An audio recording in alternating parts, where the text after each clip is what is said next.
अगर आपने आज तक डार्क वेब सीरीज जो नेटफ्लिक्स पे है 3 सीजन की वो, और मैट्रिक्स मूवी जो 3 पार्ट में है यानी कि उसकी सीरीज, और एक और मूवी है इन द टॉल ग्रास, अगर आपने ये समझ ली ना ये तीनों चीजें, कसम से आपके बराबर मूवी समझने वाला कोई है ही नहीं। You R movie genius. क्योंकि हमने आज तक इतनी मूवीज एक्सप्लेन करनी है तो बस ये 3 ऐसी हैं जिनको समझने में मुझे दिक्कत हुई दोस्तों। तो ऐसे ही आज की मूवी का जो आइडिया और थीम है उसी से इंस्पायर होकर मैट्रिक्स जैसी मूवी को बनाया गया है। यहाँ तक कि इसकी कहानी को देखकर आपको लगेगा कि जैसे ये मैट्रिक्स सीरीज का ही कोई पार्ट हो। इसमें एक ऐसा शहर दिखाया गया है जहाँ हमेशा रात रहती है, साथ ही यहाँ पर 12 बजते ही शहर के सभी लोग बेहोश हो जाते हैं और ये शहर अपने ढांचे को भी उसी वक्त बदलता है। बाकी ये शहर कहाँ है, ये कौन सा समय चल रहा है, ये भी किसी को पता नहीं है। एक तरह से ये शहर यहाँ रहने वाले इंसानों के लिए माया जाल है जिसका क्या सच है क्या झूठ किसी को कुछ नहीं पता। तो बिना देरी के शुरू करते हैं इस बेहतरीन मूवी को, और जरूर बताना कि आपने डार्क सीरीज मैट्रिक्स और इन द टॉल ग्रास देखी है कि नहीं। मूवी की शुरुआत में हमें एक शहर दिखाया जाता है जो कि रात के अंधेरे में डूबा हुआ है। तभी एक होटल के अंदर हम एक आदमी को देखते हैं जो कि बाथटब में पड़ा होता है। इस आदमी का नाम जॉन है। इसे अपने बारे में कुछ भी याद नहीं है, यहाँ तक कि वो कौन है, उसका अपना नाम क्या है, उसे कुछ नहीं पता। साथ ही वो यहाँ कैसे पहुंचा इसकी भी उसे कुछ जानकारी नहीं है। वो उठकर चलने की कोशिश करता है तो थोड़ा लड़खड़ाने की वजह से उससे एक फिश पॉट जमीन पर गिर जाता है। फिर उस फिश को उठाकर जॉन बाथटब में डाल देता है। इसी बीच जॉन को एक डॉक्टर का फोन आता है जिसका नाम है डैनियल। डैनियल जॉन से कहते हैं कि देखिए मुझे पता है तुम बहुत ही कंफ्यूज हो, तुम्हें अपने बारे में कुछ भी याद नहीं है, पहले तुम वहां से निकलो क्योंकि 3 खतरनाक लोग तुम्हारी तलाश करते हुए आ रहे हैं। डॉक्टर की बातों से जॉन कंफ्यूज था। तभी वो देखता है कि वहां पर एक लड़की की लाश पड़ी हुई है जिसे किसी ने बेरहमी से मार दिया, साथ ही चाकू भी मौजूद होता है। तो अब जो भी जॉन को यहाँ देखेगा वो तो यही समझेगा कि ये जॉन ने किया है, इसलिए फोन पर बात करना छोड़कर वो तुरंत बाहर निकलता है। वो कपड़े पहनता है, उसकी कोट की जेब में कुछ चाबियां और एक पोस्ट कार्ड मिलता है जिसमें शेल बीच लिखा होता है, साथ ही एक सूटकेस भी है। अब वो उसे बाहर लेकर जाता है। वहाँ अजीब से 3 लोग सच में उसकी तलाश करते हुए यहाँ पहुंच गए थे। फिर जॉन उनसे बचकर दूसरे रास्ते से बाहर निकलता है और देखता है कि इस होटल के स्टाफ का हर एक आदमी सो रहा है, साथ ही घड़ी में ठीक 12 बज रहे हैं। तब जॉन चुपचाप बाहर निकलने की कोशिश कर रहा होता है और तभी सभी जाग जाते हैं, वो भी एक साथ। रिसेप्शन वाला बंदा जॉन को रोकते हुए पूछता है कि आप यहाँ पिछले 3 दिनों से रुके हुए हैं, तो इसके बदले जो वॉलेट तुमने हमारे रेस्टोरेंट में छोड़ा है उसमें इतने पैसे नहीं है कि 3 हफ्तों तक यहाँ रहने का दाम चुकाया जा सके। अब तुम्हें कैसे भी करके ये हिसाब क्लियर करना होगा। और फिर जॉन को वो उसका नाम भी बता देता है। इस पर जॉन उस आदमी को ये बोलकर निकल जाता है कि देखिए मैं वापस लौटकर आपका सारा हिसाब क्लियर कर दूंगा। वहीं दूसरी तरफ वो 3 अजीब लोग जॉन के कमरे में पहुंचते हैं जहां पर उन्हें एक खास तरह का इंजेक्शन पड़ा हुआ मिलता है जो शायद जॉन को लगाने का प्लान था। मूवी में इन लोगों को स्ट्रेंजर्स नाम दिया गया है दोस्तों। तो ये स्ट्रेंजर्स लोग जब जॉन के कमरे को देख रहे होते हैं तभी वही रिसेप्शन वाला आदमी आता है जिसे देखकर उन स्ट्रेंजर्स का लीडर उसका गला दबाते हुए पूछता है कि जॉन है कहाँ। वो जवाब देता है कि वो अभी कुछ देर पहले बाहर निकला। इस चीज को सुनते ही वो रिसेप्शन वाले आदमी को अपनी शक्तियों से सुला देता है। शहर के दूसरे छोर पर एक बार में हम एमा नाम की सिंगर को देखते हैं जिसका परफॉर्मेंस खत्म होने के बाद एक लड़की उसको डॉक्टर डैनियल का कार्ड देते हुए कहती है इन्हें तुमसे तुम्हारे पति के बारे में कुछ बात करनी है। ये सुनते ही एमा डैनियल के पास जाती है। मैं एक साइकेट्रिस्ट हूँ और तुम्हारा पति जॉन मेरे पास काफी दिनों से रह रहा था, पर आजकल वो कहाँ है, क्या बता सकती हो उसके बारे में। एमा कहती है वो आपके पास आ रहा है, मुझे तो ये भी नहीं पता था, और साथ ही उसने पिछले 3 हफ्तों से मुझसे कोई कांटेक्ट भी नहीं किया। दरअसल गलती मेरी थी, मैंने उसे चीट किया था। इस बात पर हमारी लड़ाई हो गई और वो घर से चला गया। मुझे लगा गुस्सा शांत हो जाएगा तो वो जरूर आ जाएगा, पर अब लगता है कि वो पक्का किसी मुसीबत में है। अब इस पर डैनियल एक एग्जांपल दिखाता है जिसमें वो भूल भुलैया वाले जैसे एक स्ट्रक्चर में चूहे को छोड़कर कहता है कि देखो जॉन की हालत इस वक्त इस चूहे की तरह है, वो पक्का कहीं फंसा हुआ है और तुम्हें जैसे उसके बारे में कुछ पता चले तो मुझे जरूर बताना। उधर जॉन लगातार याद करने की कोशिश कर रहा होता है कि आखिर मैं हूँ कहाँ पर, कहाँ से आया हूँ, मेरा नाम क्या है। फिलहाल अपने बारे में जानने के लिए जॉन रेस्टोरेंट से अपना वॉलेट लेने जाता है, पर वो तो उसको बिना अपना नाम बताए मिलेगा नहीं। असल में रिसेप्शनिस्ट ने जॉन को उसका नाम जे मर्डॉक बताया था और उसका नाम जॉन मर्डॉक है उसे ये नहीं पता। जॉन जब रेस्टोरेंट में पर्स लेने के लिए जाता है तो उसे लेने के लिए वो वॉलेट की तरफ गौर से देखता है, जिसके ये करते ही वॉलेट जहां पर रखा होता है उस जगह का कांच टूट जाता है और जॉन अपना वॉलेट ले लेता है। दरअसल यहाँ पर जॉन ने एक तरह से टेलीकिनेसिस पावर का इस्तेमाल किया है, पर उसके पास ये पावर आई कैसे ये तो उसे खुद भी नहीं पता, ना ही हमें पता है। इसी बीच वहाँ कुछ पुलिस वाले बैठे होते हैं तो उन्हें जॉन पर थोड़ा शक होता है, पर उसी वक्त एक सेक्स वर्कर उसे आकर बचा देती है। वो कहती है कि जॉन मेरे साथ है, फिर वो उसे अपने साथ लेकर आती है, जहाँ पर जॉन उस लड़की को कहता है कि देखो ऐसे किसी को अपने घर नहीं लाना चाहिए, क्या पता मैं एक कातिल हूँ और तुम्हें मार दूं तो। वो लड़की भी कहती है कि अरे मुझे एक्सपीरियंस है, मैं लोगों की आंखों से पता लगा लेती हूँ कि इसमें क्या क्या चीजें हैं, क्या करता है वगैरह वगैरह, तुम किसी की जान नहीं ले सकते। यहाँ जॉन उसकी बच्ची को देखता है और वहां से थैंक यू बोलकर चला जाता है। अब होटल में ऑफिसर फ्रैंक आता है क्योंकि उसे किसी लड़की के खून की खबर मिली है। फ्रैंक रिसेप्शन पर जॉन के कमरे के बारे में पूछता है तो वहां पर इस बार कोई दूसरा ही आदमी बैठा होता है। वो फ्रैंक को जॉन का रूम नंबर बताता है और वहां फ्रैंक को मिलती है एक लड़की की लाश जिसके शरीर पर अजीब से सर्कल बनाए गए होते हैं। फ्रैंक ये भी देखता है कि एक मछली बाथटब में तैर रही है। ये देखकर वो सोचता है कि भला कोई कातिल किसी मछली को मरने से क्यों बचाएगा। इसी बीच वहां पर डिटेक्टिव एडम आ जाता है जो कि फ्रैंक की ही तरह केसेस को सॉल्व किया करता था, पर अचानक से वो बहकी बहकी बातें करने लगा जैसे हम कोई और हैं, कहीं और से आए हैं, ये सब भ्रम है और इन सब का कोई मतलब नहीं है। उसे सभी पागल समझते हैं, इसलिए उसे वहां से ले जाया जाता है। कुछ देर के बाद एमा अपने पति जॉन की मिसिंग रिपोर्ट लिखवाने आती है, जिससे फ्रैंक मिलता है और उसके पूछने पर एमा उसे सब कुछ बताती है, यहाँ तक कि डैनियल के बारे में भी। अब इस पर फ्रैंक एमा को कुछ लड़कियों का नाम दिखाते हुए ये कहता है कि क्या आप इनमें से किसी को जानती है? एमा कहती है नहीं सर, पर आप मुझसे ये सवाल क्यों कर रहे हो? फ्रैंक कहता है कि वो इसीलिए क्योंकि इन सभी लड़कियों को मारने का इल्जाम तुम्हारे पति जॉन पर है। अब ये बात सुनते ही वो थोड़ा नर्वस हो जाती है और वहां से जाने लगती है। उसके पीछे फ्रैंक भी जाता है। उधर जॉन को अपने वॉलेट में मौजूद अपनी आईडी से अपना पूरा नाम पता चल जाता है। साथ ही वहां पर जॉन को ढूंढते हुए स्ट्रेंजर्स भी आ जाते हैं। दोस्तों असल में ये स्ट्रेंजर्स इंसान नहीं बल्कि एलियंस हैं, जिन्होंने अपने नाम mister stone, mister head, mister book इस तरह से रखे होते हैं। बाकी इनके बारे में ज्यादा आगे पता चलेगा। ये लोग जॉन को पकड़ने की कोशिश करते रहते हैं, जिनसे जॉन भागता है और इसी बीच जब वो फंस जाता है तो यहाँ पर वो करता है अपनी दिमागी शक्ति का प्रयोग। पर इसे देखकर स्ट्रेंजर्स कहते हैं ये ट्यूनिंग कर सकता है। दोस्तों इसी दिमागी शक्ति को ट्यूनिंग कहते हैं, जो कि इन एलियंस के पास भी है। पर ये जॉन जैसे काम इंसान के पास कैसे आई ये किसी को नहीं पता। इस दौरान जॉन एक स्ट्रेंजर को अपनी शक्तियों की मदद से खत्म कर डालता है, जिसके मरते ही उसके सर से एलियन बाहर निकलता है, जिससे बाहर का वातावरण झेला नहीं जाता और वो भी मर जाता है। अब जॉन यहाँ से बचकर निकलता है और उसकी इस शक्ति के बारे में सभी स्ट्रेंजर्स अपने लीडर मिस्टर बुक को सब बताते हैं। इस पर मिस्टर बुक कहते हैं कि उसके पास ट्यूनिंग की शक्ति है, ये चीज उसे और खतरनाक बना देती है। जॉन को हमें कुछ भी करके अब ढूंढना ही होगा। इसके लिए तुम एक काम करो, सभी लोग अलग अलग जाओ और उसे ढूंढो। यहाँ जॉन को दिखाते हैं जो अपनी आईडी की एड्रेस और पॉकेट में रखी हुई चाबियों की मदद से एमा से पहले घर पहुंच गया है, जिसे जब एमा आते हुए देखती है तो वो बहुत ही खुश होती है। अब जॉन को तो कुछ भी याद नहीं होता, उसे सिर्फ अभी अपना नाम ही याद आया है। तो एमा उसे बताती है कि मैं तुम्हारी पत्नी हूँ। जॉन कहता है कि मुझ पर कई लड़कियों के खून का इल्जाम है, पर मुझे नहीं पता कि मैं कातिल हूँ या फिर नहीं। हालांकि इस चीज के बारे में जानने के लिए मैं एक लड़की के साथ गया तो वहां मुझे उसे मारने का बिल्कुल मन नहीं किया, यानी कि मैं कातिल नहीं हूँ। एमा कहती कि मुझे तुम पर विश्वास है। इसी बीच जॉन फ्रैंक की गाड़ी को खिड़की से बाहर देखता है तो वो इस बारे में एमा से पूछता है। वो उसे बताती है कि ये मुझे घर छोड़ने के लिए आया था। जॉन तुरंत यहाँ से निकलने की कोशिश करता है कि तभी फ्रैंक उसका रास्ता रोक लेता है। जॉन उसे समझाता है कि मैं कातिल नहीं हूँ, मैं खुद इन सबके पीछे का राज जानने की कोशिश कर रहा हूँ। पर फ्रैंक तो उसे बस अरेस्ट करना चाहता है। ये देखकर एमा फ्रैंक को धक्का दे देती है और जॉन को भागने का मौका मिल जाता है। जॉन अनजाने में अपनी शक्तियों के जरिए दीवार में दरवाजा प्रकट कर लेता है और उससे बाहर निकलता है। और फिर जॉन के बाहर निकलते ही वो दरवाजा भी गायब। फ्रैंक को समझ नहीं आता कि आखिर जॉन इस तरह गायब कैसे।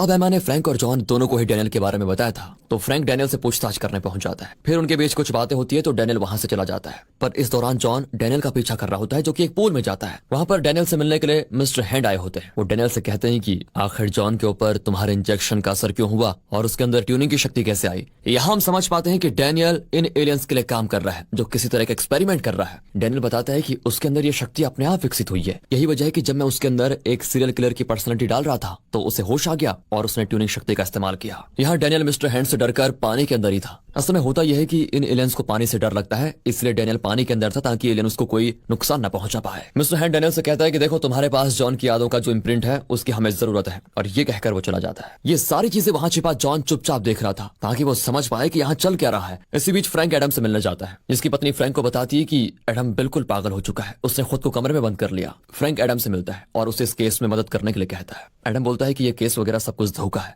इन सब का कोई मतलब नहीं है, ना ही इस शहर से बाहर जाना पॉसिबल है। हर रात में जब सोकर उठता हूँ तो मुझे लगता है मैं एक अलग इंसान हूँ। कई सारी यादें मेरे दिमाग में घूमती रहती हैं, पर मैंने पता कर लिया है कि ये पूरा शहर सिर्फ एक बड़ा सा माया जाल है जिससे बाहर निकल पाना नामुमकिन है। इधर जॉन डैनियल का पूल से निकलने के बाद भी पीछा कर रहा होता है, पर डैनियल जॉन की तरह दीवार पर दरवाजा प्रकट करके उसमें से चला जाता है, जिसके अंदर हम देख सकते हैं कि किसी तरह का कोई केमिकल बनाया जा रहा है, जिसको ये लोग मेमोरी यानी कि यादें कहते हैं। डैनियल भी एक खास तरह की यादों के केमिकल को बनाने में लगा हुआ था, पर तभी वहां पर मिस्टर बुक आकर डैनियल को हवा में ही उड़ा देता है। वो डैनियल से वही सवाल करता है कि जॉन में हमारी शक्तियां आई कैसे आखिर। फिर डैनियल उसे समझाता है कि देखिए ये काबिलियत जॉन में अपने आप विकसित हुई है, उसके दिमाग ने इन शक्तियों को काबू करना सीख लिया। अब वो आपकी तरह बनता जा रहा है, जैसे इंसान का इम्यून सिस्टम होता है, ये ठीक वैसा ही है। बुक कहता है कि हमें अपने मकसद तक पहुंचने के लिए जो करना पड़े हम वो करेंगे, और तुम इसे हासिल करने में अब हमारी मदद करोगे, समझे। अब घड़ी में 12 बजने वाले होते हैं तो सभी स्ट्रेंजर्स एक जगह इकट्ठा हो जाते हैं। वहां पर एक बड़ी सी घड़ी निकलती है और सभी लोग अपनी शक्तियों का इकट्ठा इस्तेमाल करते हैं।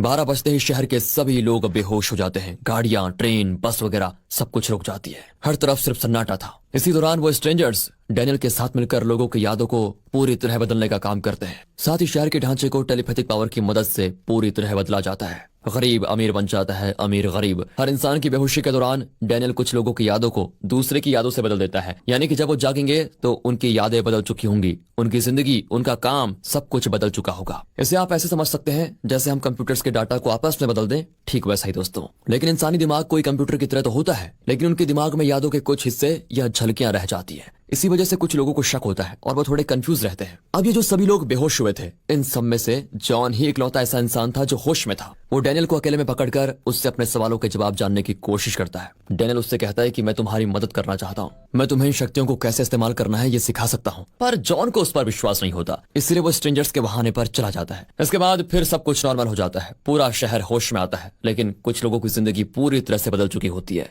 उनके दिमाग में उनकी नई यादें होती हैं। इस तरह ये लोग हर बार 12 बजते ही इस तरह का कुछ करते हैं कि सभी की यादें बदल जाएं। और ये सब कुछ किसी एक्सपेरिमेंट का हिस्सा होता है जो यहाँ पूरे शहर पर किया जा रहा था। अब जॉन को ढूंढना मुश्किल हो रहा था, तो ये समझने के लिए कि वो कहाँ जा सकता है, मिस्टर हैंड डैनियल के जरिए खुद को जॉन की यादों से इंजेक्ट करने के लिए कहता है। और अब जॉन के बारे में सब कुछ जानने के बाद मिस्टर हैंड उसी लड़की के घर पर पहुंचता है जिसने जॉन को पुलिस से बचाया था। वहां जब जॉन नहीं मिलता तो मिस्टर हैंड उससे भी मार देता है। इसी बीच जॉन एक न्यूज़पेपर शॉप पर उसी होटल वाले आदमी को देखता है जो कि जॉन को बिल्कुल नहीं पहचान रहा था। जॉन उससे पूछता है कि तुम कब से यहाँ पर काम कर रहे हो? जवाब आता है 20 सालों से। मतलब कि इसकी भी यादें बदल दी गई है। अब जॉन को भी समय समय पर शेल बीच की यादें आ रही होती है, मानो जैसे कि उसने वहां पर बचपन बिताया हो। इसलिए वो शेल बीच जाने के लिए निकल जाता है, पर बस, ट्रेन या कार चाहे जो भी हो उससे वो वहां पहुंच ही नहीं पाता। वो जिससे भी पूछता है कि शेल बीच कहां पर है, वो लोग उसके बारे में जानते तो है लेकिन वहां जाने का रास्ता किसी को पता नहीं होता। अब जॉन अपने वॉलेट में चेक करता है तो उसे किसी अंकल हार्पर का एड्रेस मिलता है, पर उससे पहले जॉन की मुलाकात होती है एडम से। वो जॉन से कहता है कि तुम इस शहर से बाहर निकलने की कोशिश कर रहे हो ना, पर यहाँ से बाहर जाने का कोई रास्ता है ही नहीं।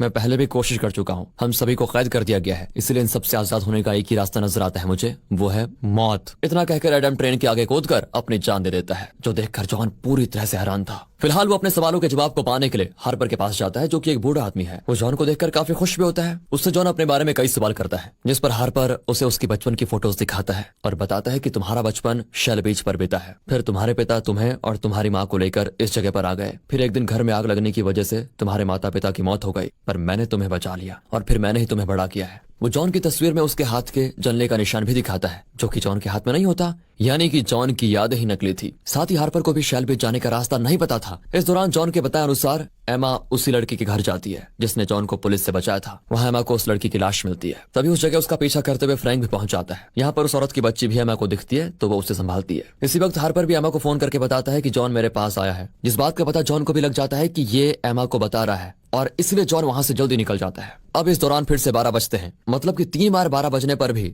इस शहर में सुबह नहीं हुई है, यानी कि इन स्ट्रेंजर्स को पानी के साथ सूरज की रोशनी से भी खतरा है। दोबारा सभी बेहोश हो जाते हैं और शहर फिर से अपना स्ट्रक्चर बदल लेता है। तभी मिस्टर हैंड और उसके साथियों के सामने आखिरकार जॉन आ ही जाता है। वो उनसे भागने की कोशिश करता है पर मिस्टर हैंड जॉन के पीछे होता है और ये देखकर जॉन अपनी शक्तियों के जरिए उससे लड़ने लगता है और उसके गले पर चाकू रखकर वो मिस्टर हैंड से पूछता है कि आखिर यहाँ चल क्या रहा है। तब मिस्टर हैंड उसे बताता है कि ये सब कुछ कहीं न कहीं तुम जानते हो कि हम लोगों पर एक्सपेरिमेंट करते हैं, उनकी यादों को बदल कर। अब इससे पहले वो आगे बताता, बिल्डिंग अचानक से अपना आकार बदलने लग जाती है और दोनों अलग हो जाते हैं। सामने की तरफ से एक दीवार इनकी तरफ बढ़ रही होती है जिसमें एक स्ट्रेंजर की तो चटनी बन जाती है। सारे स्ट्रेंजर्स एक बार फिर से ये सब रुकने के बाद जॉन का पीछा करते हैं, जिसे आकर एमा और फ्रैंक बचाते हैं। उन्हें देखकर जॉन फ्रैंक की कार में बैठ जाता है, पर यहाँ फ्रैंक उसे अरेस्ट कर लेता है और अब जॉन उसे शुरुआत से लेकर सारी चीजें बताता है। तो फ्रैंक उस पर विश्वास नहीं करता। इस पर जॉन उससे पूछता है कि क्या तुम्हें शेल बीच जाने का रास्ता पता है? अब फ्रैंक ने भी सभी की तरह शेल बीच का नाम तो सुना था, पर वो कहाँ है ये उसे भी नहीं पता होता। फिर जब जॉन पूछता है कि तुमने आखिरी बार सुबह कब देखी थी और यहाँ हमेशा अंधेरा क्यों रहता है, तो ये भी फ्रैंक को याद नहीं है।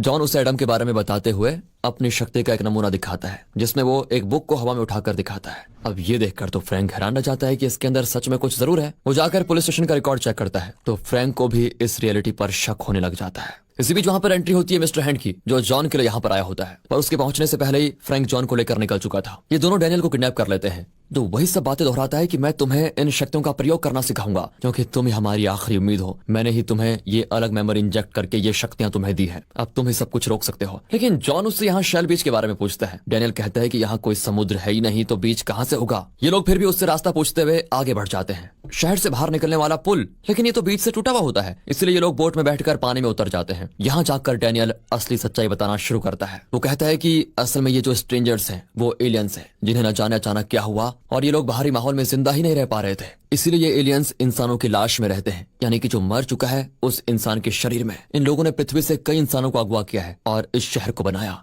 एलियंस समझना चाहते थे कि वो लोग इंसानों के शरीर में कैसे रह सकते हैं, लेकिन इंसानी शरीर इन्हें नहीं अपना रहा था, जिस कारण इनको एक प्रयोग की जरूरत पड़ी, जिसके जरिए 12 बजते ही ये लोग सभी की यादें रिसेट कर देते हैं। और जब सभी नई यादों के साथ उठते हैं तो उन्हें लगता है कि दिन बीत गया, पर दिन कभी होता ही नहीं। सूरज और पानी दोनों ही एलियंस को पसंद नहीं होते, इसलिए इन्होंने यहाँ पर इतना ही पानी रखा है जितना इंसान के काम आ जाए। साथ ही ये पूरा शहर अंतरिक्ष में है। अब बात करें कि ये लोग यादें क्यों बदलते हैं, वो इसलिए ताकि ये इंसानों को समझ सके कि वो आखिर अलग अलग तरह से किस तरह बर्ताव करता है। जैसे कोई पुलिस ऑफिसर, कातिल या फिर होटल मैनेजर। इस प्रयोग के जरिए ये इंसानों को समझकर उनके शरीर को होस्ट की तरह इस्तेमाल करना चाहते थे, क्योंकि इनकी प्रजाति विलुप्त होने वाली थी, इसलिए ये ऐसा कर रहे थे। मतलब कि हर इंसान की यादें इतनी बार बदल दी गई थी कि कौन सी यादें असली हैं ये बताना मुश्किल था। और दोस्तों, ऐसे ही लोगों की यादें तो एलियंस भुला देते थे, लेकिन इन्हें किसी ऐसे इंसान की जरूरत थी जो इनका यह सारा काम कर पाए। इसलिए उन्होंने डैनियल को पकड़ा और डैनियल को सही सलामत रखा था, पर उसकी असली याद भी उन्होंने मिटा दी, जिस कारण उसे भी याद नहीं था कि वो कहां से आया है। इसीलिए डॉक्टर ने एक केमिकल में इन एलियंस की शक्तियां इम्प्लांट कर दी और जॉन को लगा दी, जिससे उसमें ये सारी शक्तियां आ गई और जॉन ने इन शक्तियों को अपना भी लिया था। पर जॉन से पहले जिन पर भी डैनियल ने ट्राई किया वो सारे मारे गए थे। डॉक्टर कहता है कि यहाँ कोई समुद्र नहीं है, ये शहर आगे जाकर बंद हो जाता है। लेकिन जॉन और फ्रैंक को सच पता करना था, तो वो शहर के आखिर में पहुंचकर मिलकर एक दीवार को तोड़ते हैं, जिसके उस तरफ अंतरिक्ष होता है। तभी दिखाते हैं तो मिस्टर हैंड एमा को लेकर अपने आदमियों के साथ आ जाता है। इस दौरान हाथापाई करते हुए फ्रैंक के साथ एक एलियन भी अंतरिक्ष में चला जाता है और इस पॉइंट पर हम देखते हैं कि शहर अंतरिक्ष में है, जो कि बिल्कुल किसी भूल भुलैया की तरह दिख रहा है। पूरा शहर एक बड़ी दीवार से ढका हुआ है, जिस कारण अंतरिक्ष का कोई भी खतरा यहाँ प्रवेश नहीं कर सकता। अब झूठी यादें ही सही, लेकिन जॉन एमा को चाहता तो था, इसलिए वो मिस्टर हैंड के सामने झुक जाता है। अब जॉन भी इन एलियंस की तरह बन गया था, तो मिस्टर बुक डैनियल से कहते हैं कि इसके अंदर तुम हम सभी की यादें इम्प्रिंट कर दो, यानी कि हमारे प्रयोग का आखिरी चरण। मगर यहाँ डैनियल तो अपने द्वारा बनाया गया एक अलग ही केमिकल इम्प्रिंट करता है, जिसके जरिए जॉन अपनी शक्तियों का ठीक तरह से इस्तेमाल करना, इन एलियंस को हराना कैसे है और यहाँ की हर चीज कैसे काम करती है